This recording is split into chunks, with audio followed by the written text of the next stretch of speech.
नमस्कार, जय श्री राम मित्रों। कैसे हैं आप सब दोस्तों। मैं प्रदीप सिंह राणा आपके अपने channel Golmaal news bye Pilaji में आपका बहुत बहुत स्वागत करता हूं। आपसे आस उम्मीद है कि आप हमारे चैनल को ज़्यादा से ज़्यादा शेयर, सब्सक्राइब और लाइक करेंगे। इससे हमें आपका प्यार भी मिलता रहेगा, प्रोत्साहन भी मिलता रहेगा। दोस्तों, आज हम जिस विषय पर बात करने वाले हैं वो है कि कांग्रेस का क्या होगा। जैसे कि आपने गाना सुना है, हमारी तो जैसे तैसे कट जाएगी, कांग्रेस का क्या होगा जनाबे अली।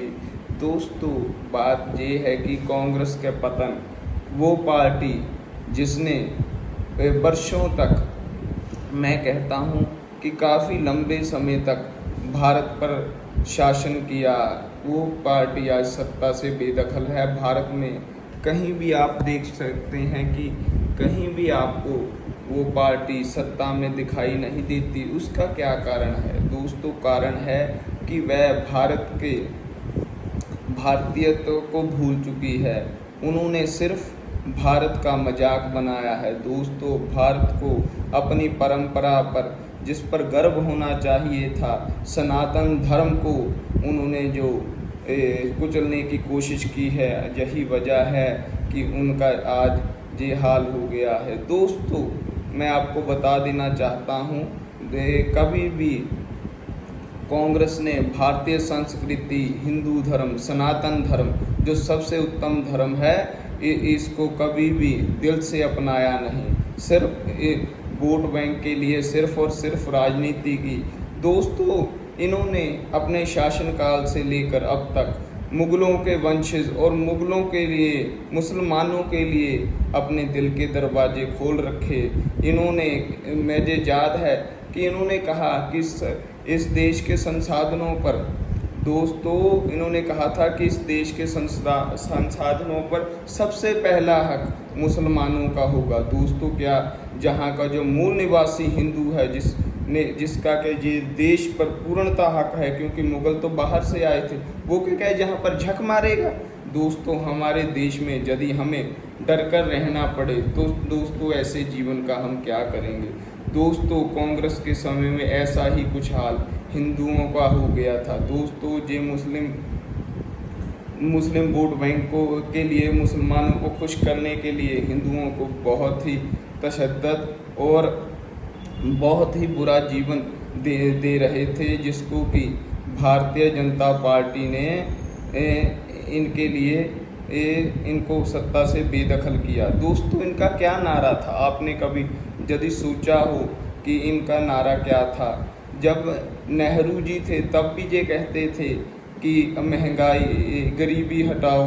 उसके बाद इंदिरा जी आ गई, वो भी कह रही थी कि गरीबी हटाओ।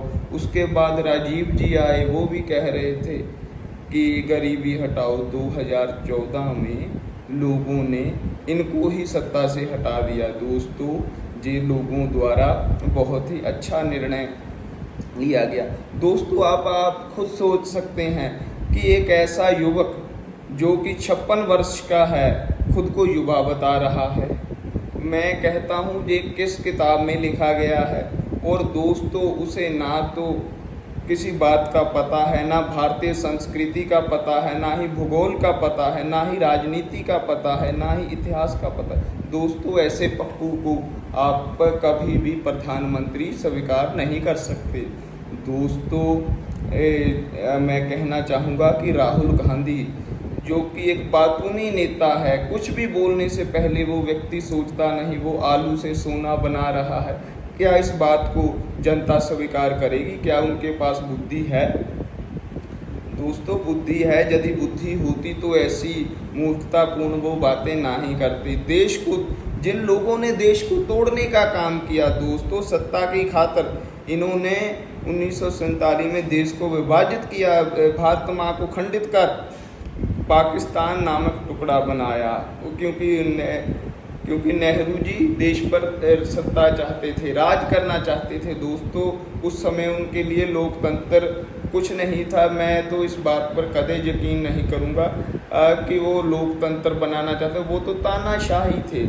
दोस्तों उन्होंने अपने ऐशो आराम के लिए ये सब किया, देश को तोड़ा, राज्यों में तोड़ा, भाषाओं में तोड़ा, जातियों में तोड़ा। आपने देखा कि अलग अलग राज्यों को कैसे इन्होंने बनाया, अलग अलग कानून बना दिए थे। जम्मू कश्मीर को धारा 370 देकर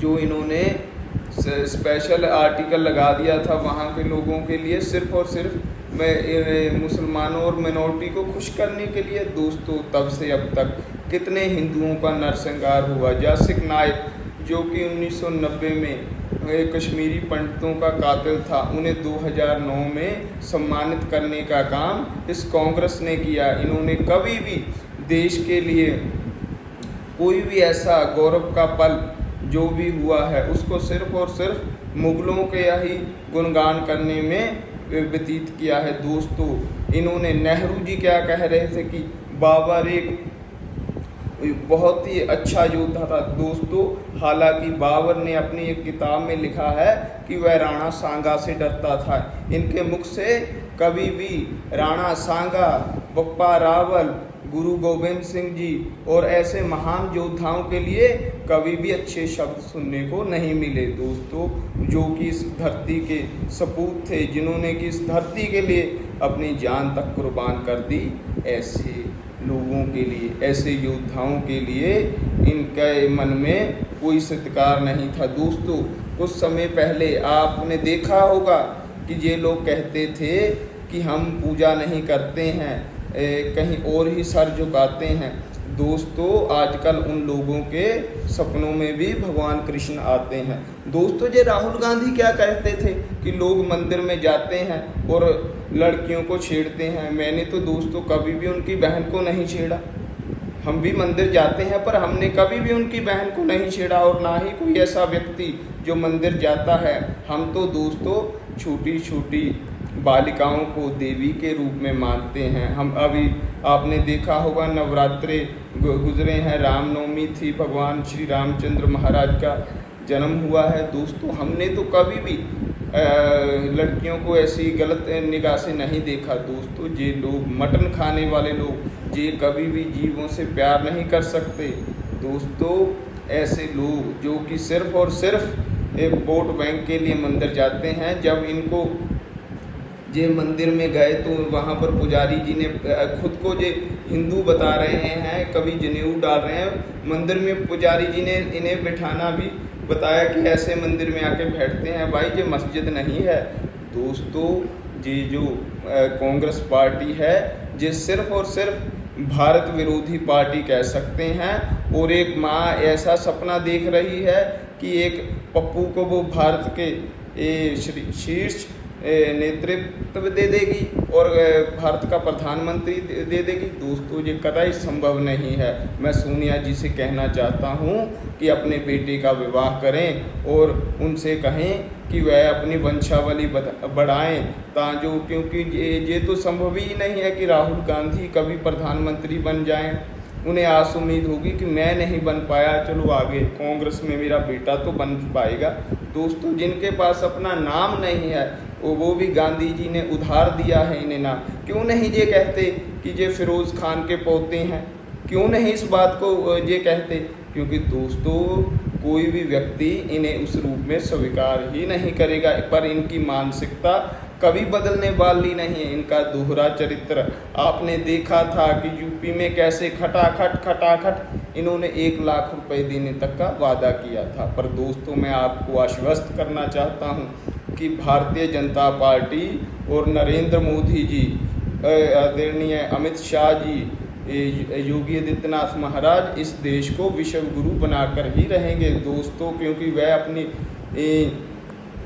अपनी सभ्यता परंपरा इस देश को पर गौरव की अनुभूति करते हैं। और दोस्तों हमें भी इस बात पर गर्व अनुभूति होनी चाहिए। दोस्तों अर्जुन की तरह वह सिर्फ मछली की आँख पर ही निशाना रखते हैं, निगाह रखते हैं। दोस्तों वो आलतू फालतू की बातों में नहीं पड़ते और ये लोग सिर्फ और सिर्फ आपको गुमराह करना चाहते हैं। और दूसरा कि दोस्तों जैसे आपने देखा था कि केजू भैया दोस्तों केजरीवाल दिल्ली से हार कर अब पंजाब के रास्ते राज्यसभा पहुंचा है। दोस्तों, पर इस व्यक्ति ने जो देश का हाल किया है उसका मैं वर्णन शब्दों में नहीं कर सकता। दोस्तों, आज आप पंजाब की हालत देखें, मैं पंजाब में ही रहता हूँ, तो दोस्तों इतनी बुरी है, लोगों को घर से बाहर निकलने के समय डर लगता है। दोस्तों, ऐसी स्थिति में दोस्तों कोई भी व्यक्ति जीवन आसानी से कैसे जी सकता है। आज ही भारतीय जनता पार्टी के एक सीनियर लीडर मनोरंजन कालिया पर ग्रेनेड, उनके घर पर ग्रेनेड से हमला किया गया। दोस्तों, तो पंजाब में जो आतंकवादी माहौल इन्होंने बना कर रखा है, नशा बेचने वालों के खिलाफ मुहिम का एक षड्यंत्र रचाकर आम बच्चों को घरों में से उठा कर उन पर नकली मुकदमे डालकर उनको जेलों में डाला जा रहा है। दोस्तों, आपको इस बात पर गौर करना होगा। दोस्तों, कांग्रेस पार्टी जो कि एक मृत्यु के समान है, मैं कुछ एक लाइनें बोलकर आपसे विदा लूँगा। कांग्रेस की तुलना मैं मृत्यु से करता हूँ। कहीं बनाना दे मेरे हरे भरे भारत को शमशान, इस बात से मैं डरता हूँ। इस राहुल नामक ग्रहण को, इस प्रियंका नामक ग्रहण को, इस सोनिया गांधी नामक ग्रहण को भारत के सूर्य पर मत मंडराने दो। आने दो बे आने दो, मोदी को आगे आने दो, बन जाने दो 2029 में योगी आदित्यनाथ महाराज को भारत का प्रधानमंत्री बन जाने दो। ये कहता हुआ मैं आपसे विदा लेता हूँ। जय हिंद।